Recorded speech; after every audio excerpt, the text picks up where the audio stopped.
course, to here in Nairobi, where the same situation is being witnessed. It's rather calm. Majority is saying it's still early, but equally, majority of the businesses have been closed. As Jeff Mugire earlier on hinted, 90% of businesses here in the CBD remain closed. And of course, there is heavy deployment of police officers together with the military across the country. So now let's head to Kakamega. Alan Ochanda is there for us. Alan, good morning. You know, when you look at different parts of the country, the situation is rather calm. Is it the same in Kakamega? Well, Ashley, just like the other major towns in the country, here in Kakamega, the situation is quite calm.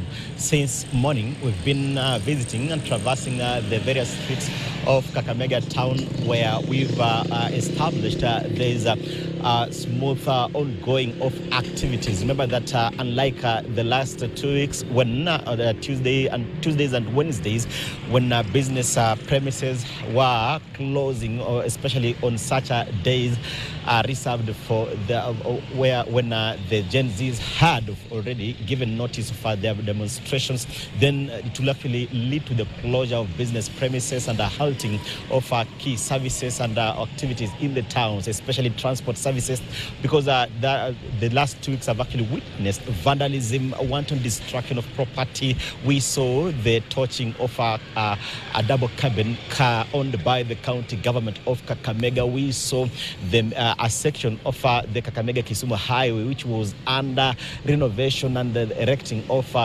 those rails and barriers. They were actually vandalized and stolen by the protesters. And so we saw last week also the death of 2 persons who were actually allegedly shot by security apparatus here in Kakamega. But unlike those 2 weeks, it's quite calm here. We've been talking to some of the leaders here, and we remember that the Gen Zs had already issued a riot act, to read a riot act to the leaders, and the Sundays, unlike it were in the past, when leaders will flock to the pulpits to just partake in fundraising and issue political statements on the pulpits. That was vacated this past weekend here, but a clarion call from elected leaders and of course the clergy is to exercise restraint, just calling on the Gen Zs, in as much as they are making their call known, demonstrating and picketing on the streets, then they just call on them to ensure they exercise restraint and avoid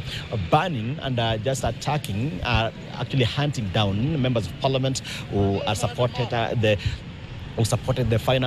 contentious finance bill 2024. And also we also witnessed a situation where they went online and just warning elected leaders, be it those who supported and those who opposed that particular bill, to just stay away from the pulpits. But that has actually been brought to the attention of the security apparatus. And since early this morning, we've seen the security apparatus, the police really traversing and just ensuring that they crisscross the streets here to ensure that if at all the youth will be pouring into the streets, as was witnessed in the last 2 weeks, then they will be doing it within the confines of the law and not just distracting and destroying our properties here in Kakamega. So Ashley, we remember that last week the demonstrations will actually really pick up during the midday, and so as at this hour nothing can be reported in as far as those demonstrations are concerned.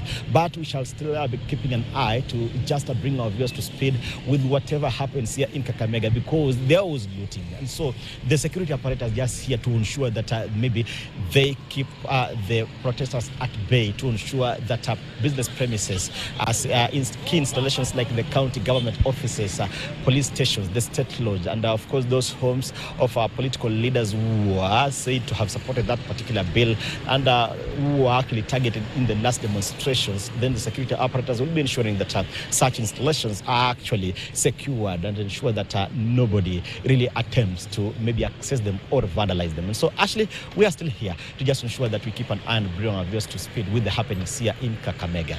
All right, thank you so much, Alan Ocha.